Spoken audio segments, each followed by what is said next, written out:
हर हर महादेव, जय माता की।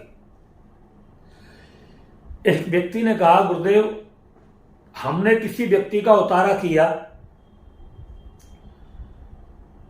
और उस व्यक्ति के जीवन में जो परेशानियां थी वो तो उसकी ठीक हो गई, मगर जो उसके जीवन में परेशानियां थी वो सब हमारे जीवन में आ गई।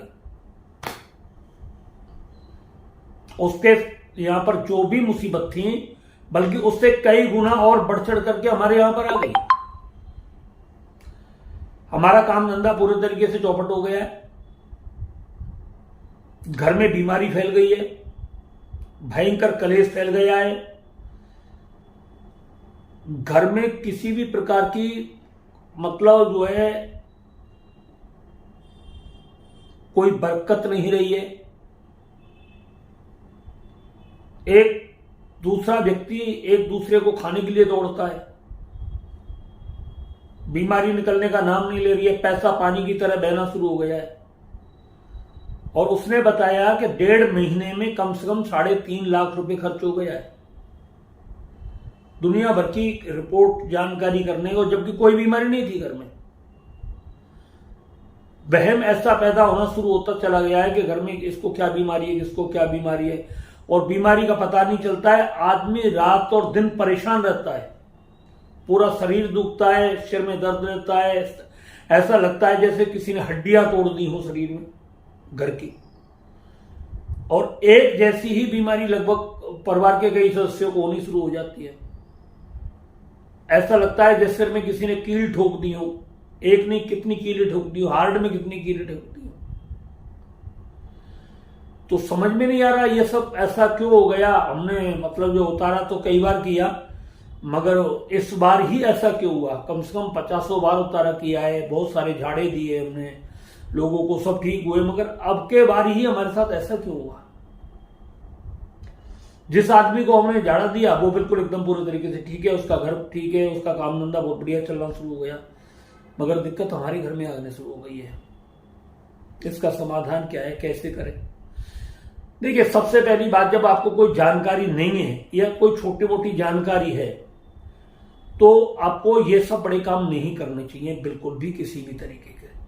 वो समय अलग था या आज है, जैसे बच्चों को नजर लग जाती है, माताएं मतलब जो है नमक राई लेकर के उतारा कर देती है, मिर्च लेकर के उतारा कर देती है, तो ये चीज एक बहुत साधारण सी चीज है, ये मतलब आ रही है। मगर आप किसी व्यक्ति को बगैर जाने, बगैर उसकी एनर्जी को पहचाने आप उसका उतारा कर रहे हो, आपकी एनर्जी उसके लायक है या नहीं। आप हाथी से टकराने के लिए चल दिए और आप में कोई मतलब जान है नहीं बिल्कुल भी, या कोई भी व्यक्ति कितना भी ताकतवर हो, हाथी से कहां टकरा जाएगा भाई, कैसे झगड़ा कर सकता है, उससे कैसे लड़ लेगा वो तो 1 सेकंड में फाड़ के फेंक देगा हाथों से। तो ऐसे ही जब आप किसी व्यक्ति की एनर्जी पर हाथ डाल रहे हो, उसकी पावर पर हाथ डाल रहे हो, उसके ऊपर कौन सी शक्ति है, कोई भूत है, प्रेत है, जिन्न है, खईस है, पिशाच है, क्या नहीं है, आपने उस पर हाथ डाल दिया बगैर सोचे समझे, तो मरने का काम तो तुम खुद कर रहे हो भैया। आपको ऐसे डालने ही नहीं चाहिए कभी भी किसी को पर हाथ। जब तक आपको किसी चीज के बारे में नॉलेज नहीं है, आप बिल्कुल भी नहीं। आप डॉक्टर क्यों बन जाते हो अपनी मर्जी से। अब आप अपने घर में भुगतिए, अब फिर कहते हैं गुरुजी बताओ साधन, इसका उपाय बताओ, क्या करें गुरुजी, मर जाएंगे बच्चे छोटे छोटे, सब में घबराहट फैल गई है घर के अंदर, घर बहुत दुखी है, परेशान है। अरे अब क्या करें, हमसे पूछ करके किया क्या तुमने। अगर कोई गलत काम ऐसा करना है तो कम से कम पहले सलाह ले लो। कोई व्यक्ति है उससे सलाह ले लो, कोई जानकार व्यक्ति है उनसे ले लो, कोई गुरु है आपके उनसे ले लो, हमें यह काम करना है या नहीं करना चाहिए। ऐसे कितने लोग हैं जो झाड़ फूक का काम करते हैं और वो पूरे तरीके से बर्बाद है। कितने लोग हैं ऐसे जिन्हें आता तो कुछ नहीं है और वो झाड़ फूक करना शुरू कर देते हैं, दूसरों के घर में जाएंगे, पूजा पाठ कराना शुरू कर देंगे। ऐसे कई बार लोग अपने लिए भी और जहां पूजा पाठ करा रहे हैं उनके लिए भी बहुत बड़े दुश्मन बन जाते हैं, बहुत बड़ी मुसीबत खड़ी कर देते हैं। नहीं करना चाहिए ऐसा कभी भी, अगर आपको जानकारी नहीं है तो। और मैं उन सभी लोगों से कह रहा हूं जिन्हें जानकारी नहीं है, ऐसे लोगों को ना तो अपने घर में बुलाना चाहिए और ना ही उनसे झाड़ फूक करवानी चाहिए। ये लोग खुद भी मरते हैं और तुम्हें भी लेकर डूब जाते हैं कई बार। किसके ऊपर क्या दिक्कत है? अभी किसी व्यक्ति के एक छोटा सा फोड़ा हो गया था और वो गांव का देसी डॉक्टर था और उसने कह दिया कि भाई इससे मतलब जो फोड़ा है इसका छोटा सा ऑपरेशन करना पड़ेगा, ठीक हो जाएगा, और बाद में निकला वो कैंसर, और वो व्यक्ति मारा गया जब आदमी था। परिणाम क्या हुआ? अगर उसका पहले से इलाज कराते, दिखाते, किसी अच्छे डॉक्टर को दिखाते तो शायद उसका ट्रीटमेंट आगे बढ़ सकता था, उसकी उम्र वो बच सकता था। मगर अनजान व्यक्ति के साथ मर गया ना वो। तो ऐसे नीम हकीम खतरा है जान से बचने की कोशिश करो भाई। अपने आप को, अपने परिवार को मुसीबत में मत डालो। अगर आपसे कुछ भी नहीं आता है तो आप कोई झाड़ा वाड़ा मत दिया करो किसी का। आप भगवान की पूजा पाठ करो। झाड़ा देने के लिए आपके पास पावर होनी चाहिए, शक्ति होनी चाहिए। आप किसकी उपासना करते हो? कभी माला 2-4 माला 10-5 माला करते हो आप? कभी अनुष्ठान आपने अपने जीवन में किया है? या मतलब मर्जी आया तो उठा करके दे दिया कोई भी? एक से एक बड़ी बड़ी शक्ति पड़ी हुई है ब्रह्मांड में, और किसके ऊपर कौन सी शक्ति है, किस पाप की वजह से उसके ऊपर आई हुई है, वो किस पाप का दंड सामने वाले को दे रही है, और आप उसका उतारा कर रहे हो। आपको मालूम है कई बार जब एक कुत्ता होता है और वो खाना खा रहा होता है और बहुत भूखा होता है और उस वक्त उसे कोई छेड़ दे तो छेड़ने वाले पर सीधा आक्रमण कर देता है वो। इसी तरीके से जब कोई शक्ति किसी व्यक्ति से अपना बदला ले रही हो, उसके वजह से उसे कष्ट दे रही हो, उसकी वजह से उसको मुसीबत में डाल रही हो, परेशान कर रही हो, और आप वहां जाकर के पहुंच जाएं और झाड़ा देना शुरू कर दे तो वो आपको छोड़ देगी? एक सेकंड में वो आप पर आक्रमण करेगी, आपके परिवार पर आक्रमण करेगी। और आप जैसे कितने लोग मतलब कुत्ते की मौत मारे जाते हो, मैं बिल्कुल सच बोल रहा हूं। इसलिए कभी भी बगैर जान पूछ के किसी भी व्यक्ति को ऐसे झाड़ा नहीं देना चाहिए। पता नहीं कौन सी उसके ऊपर शक्ति है, कौन सी परेशानी है, किसकी वजह से आप मतलब वो परेशान है, उसकी एनर्जी लेवल क्या है व्यक्ति का। अगर आपको जानकारी नहीं है तो आप ये सब आपको नहीं करना चाहिए। इसके लिए एक बहुत योग्य गुरु की आवश्यकता होती है। किसी भी मतलब व्यक्ति को झाड़ा देना या उसकी बहुत सारी बीमारियों को खत्म करना, इसके लिए साधना की आवश्यकता होती है। और छोटी मोटी साधना नहीं, बहुत उच्च कोटि की साधना होती है इसमें। तब जाकर के किसी व्यक्ति का रोग दूर होता है, तब जाकर के किसी व्यक्ति के घर से मुसीबतें अलावलाएं दूर होती हैं। और कई बार तो ऐसी मुसीबतें होती हैं, अलावलाएं होती है जो जिंदगी में नहीं निकलती। अगर किसी के घर में ब्रह्म राक्षस डीएनए में बैठा हुआ है, आपका परिवार बर्बाद हो जाएगा जिंदगी के लिए। वो ब्रह्म राक्षस वहां से निकलेगा नहीं। अगर किसी के घर में पिशाच डीएनए के अंदर चला गया तो आप तो क्या, आपका बाप भी नहीं निकाल सकता उसे वहां से। वो परिवार भी खत्म हो जाएगा और तुम भी खत्म हो जाओगे। तो ये ऐसी बहुत सारी चीजें हैं कि जो नहीं निकलती है। भूत है, प्रेत है। भूत तो एक छोटी सी कहानी है, चलो वो तो बहुत साधारण तरीके से हट जाते हैं, बहुत समझदार होते हैं भूत, बहुत सबसे समझदार होते हैं भूत, इस बात को हमेशा ध्यान रखना। मगर जो मतलब पिशाच है, खईस है, ब्रह्म राक्षस है, बैताल है, ये तो बहुत हाई लेवल की एनर्जी होती है। अगर ये डीएनए में किसी व्यक्ति के घर में बैठे हुए, किसी व्यक्ति के अंदर बैठे हुए, ये परिवार को समाप्त करते हुए चले जाते हैं, एक एक करके मिटाते हुए चले जाते हैं। और अगर आपने इनको छेड़ दिया तो ये आपके ऊपर भी आकर के आपके परिवार को ऐसे ही मिटाना शुरू कर देंगे। जैसे उसका सर्वनाश करने के लिए तुले हुए, वैसे ही आपके परिवार का सर्वनाश करना शुरू कर देंगे। जो मुसीबत उसके घर में पड़ी हुई है, उससे कई गुना फालतू मुसीबत आपके घर में आनी शुरू हो जाएंगी। इसलिए कभी भी इनको बगैर सोच विचार के आपको हाथ नहीं डालना चाहिए। और समझदार व्यक्ति को कभी भी ऐसे व्यक्ति से झाड़ फूक नहीं करानी चाहिए। अगर आपको पता लगी कि हमारे घर में क्या मुसीबत है, तो उस व्यक्ति के उस चीज के लिए वैसा ही पात्र आपको, वैसा ही व्यक्ति आपको चुनना पड़ेगा, तब वो वहां से कंट्रोल होगी। और ये कंट्रोल ही होती है, हटती नहीं, डीएनए से कोई निकलता नहीं है। डीएनए का संबंध वैसे ही होता है जैसे प्राण और शरीर का। अगर शरीर से प्राण निकल गए, शरीर की कोई वैल्यू नहीं है।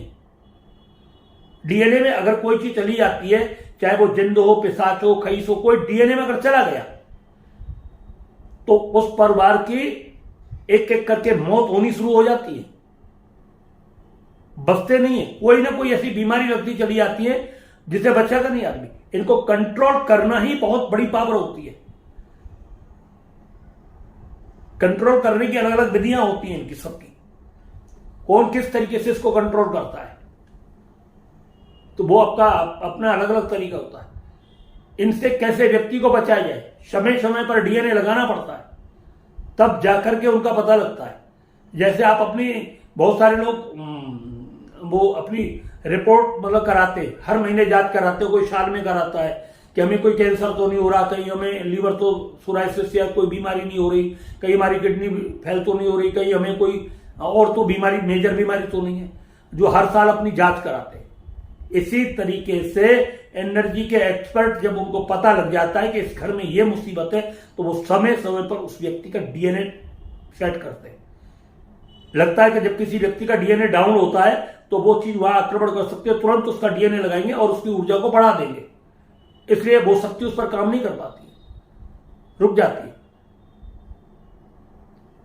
ये बहुत सारी ताकत होती है। डीएनए का एक अलग सिस्टम होता है, विधान होता है, और बीच बीच में उसकी एनर्जी ट्रांसफर करते हैं। कोई 10 दिन में, कोई महीने में, कोई 2 महीने में उसकी एनर्जी ट्रांसफर होती है, जिससे कि उस किसी भी प्रकार का नकारात्मक ऊर्जा उस व्यक्ति के ऊपर आ रही है तो उसको तुरंत साफ कर दिया जाता है। हमेशा व्यक्ति को एकदम साफ रखा जाता है, क्लीन रखा जाता है। बहुत सारे नियम उसको बताए जाते हैं। अगर मान लेता तो उसको मांस मदिरा नहीं खाना है, क्योंकि मांस मदिरा खाने वाले व्यक्तियों पर यह बहुत जल्दी प्रभाव डालते हैं। तो इसलिए मैं आप सभी से यही कह रहा हूं, अगर आपने कोई साधना की है, कोई भी साधना अगर उच्च कोटि की साधना है, जैसे आपने हनुमान जी की कोई साधना की है, महाकाल की कोई साधना की है, काल भैरव की कोई साधना की है, तारा की कोई साधना की है, मां काली की कोई साधना की है, या 10 महाविद्याओं में से आपने कोई भी ऐसी साधना की है जो बहुत उच्च कोटि की हो, और साधना कम से कम 20 से 25 लाख मतलब अनुष्ठान आपके ऊपर निकल चुके हो, तब जाकर के आपको ये सब चीज करनी चाहिए। फिर उनकी पूरी विधि आपको जाननी चाहिए कि बगैर विधि के आपको नहीं करना है। आपको पूरा एकदम पूरा का पूरा सिस्टम आपको जानकारी में होना चाहिए।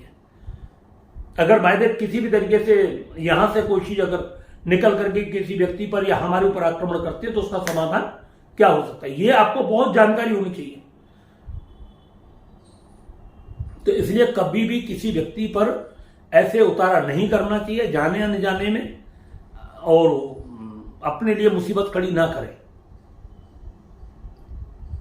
इस चीज को हमेशा ध्यान रखें, क्योंकि आपके छोटे से लालच में आपका पूरा परिवार बर्बाद हो सकता है और आप दुखी हो सकते हैं। आपका पूरा परिवार एकदम मिट्टी में मिल सकता है, इस बात को ध्यान रखें। और भूत जब एक बार आपके अंदर चले गए ना, डीएनए में गलती से कोई भी चला गया, तो पूरी जिंदगी कई कई पीढ़ियां आपकी तबाह हो जाएंगी। बीच में नहीं मिलती ऐसे लोगों को जब ये बिगड़ने लगते। बहुत सारे लोग हमने देखे, हम रातों दिन देखते हुए चले आ रहे। ऐसे तो लोग हमारे सामने हैं जिनकी स्थिति इतनी जर्जर थी, और जब वहां जाकर के हमने देखा, पता लगा कि उनकी कंडीशन क्या है, और जब वहां का सारा नक्शा हमने देखा, वहां का पूरा घर का सिस्टम देखा, तो वहां एक एक नहीं कितने कितने पिशाच उस घर के अंदर बैठे हुए, डीएनए में बैठे हुए। कितने जिंद ऐसे बैठे हुए हैं जो डीएनए के अंदर चले गए, परिवार निकल करके मुसीबत से बाहर नहीं आ रहा है। उसके लिए हमें क्या करना पड़ता है, क्या नहीं करना पड़ता है, जो करता है वो जानता है भाई। ऐसे आप मतलब गलती मत करो कभी भी, मत अपने लिए जोखिम उठाओ और मत सामने वाले के लिए रखो। उनको अगर आपसे नहीं आता तो आप हाथ जोड़ करके मना कर दो, मैं नहीं जानता इस विषय पे, आप किसी मतलब विशेष व्यक्ति से मिलिए जो इनके विशेष साधक हो। तभी आप उनसे बात करिए। ये वीडियो केवल आपकी जानकारी के लिए दे रहा हूं। बहुत सारे ये झाड़ फूक करने वाले होते हैं, और आप देख लें जो झाड़ फूक करने वाले होते हैं वो पूरे तरीके से बर्बाद होते हैं। उनके घर में शांति नहीं होती है, वो पूरे अशांत रहते हैं, हर तरीके से अशांत रहते हैं, हर चीज की उनके घर में परेशानी रहती है। उनके घर का कलेश और बीमारी तो उनके घर से कभी जाती नहीं, इस चीज को हमेशा ध्यान रखना। संतान उनकी बेकार रहती है। वो आपको तो देखने में अच्छे लगेंगे, मगर घर उनका पूरा अशांति से ही बना रहता है। इसलिए मतलब जो भी अगर आपको झाड़ फूक करानी है या मतलब करनी है, तो आपको भी मैं बता दे रहा हूं, कोई भी व्यक्ति अगर अपनी झाड़ फूक कराना चाहता है तो किसी विशेष व्यक्ति के पास चाहिए जिसके बारे में पूरी जानकारी हो, और आपको भी हो और उसे भी हो उस चीज के विषय में जानकारी, तभी आप उससे कराएं। आपको फायदा हो सकता है, अन्यथा आपको बहुत बड़ा नुकसान हो सकता है। अगर आपको ये वीडियो अच्छा लगा हो तो इसको ज्यादा से ज्यादा जनहित में शेयर कर देना।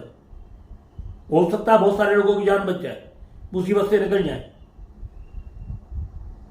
चैनल को लाइक भी कर सकते हैं, और अगर आप हमारे नए लोग इस वीडियो को देख रहे हैं तो आप सभी से निवेदन है कि आप हमारे चैनल को ज्यादा से ज्यादा सब्सक्राइब भी करें। बहुत महत्वपूर्ण जानकारी आपको हम देते हैं आगे आगे। अभी हम बता कुछ नहीं रहे, मगर आपको एक मार्गदर्शन कर रहे हैं कि क्या करना चाहिए और क्या नहीं करना चाहिए। इसी के साथ हम अपनी वाणी को प्रारंभ देते हैं। हर हर महादेव, जय माता दी।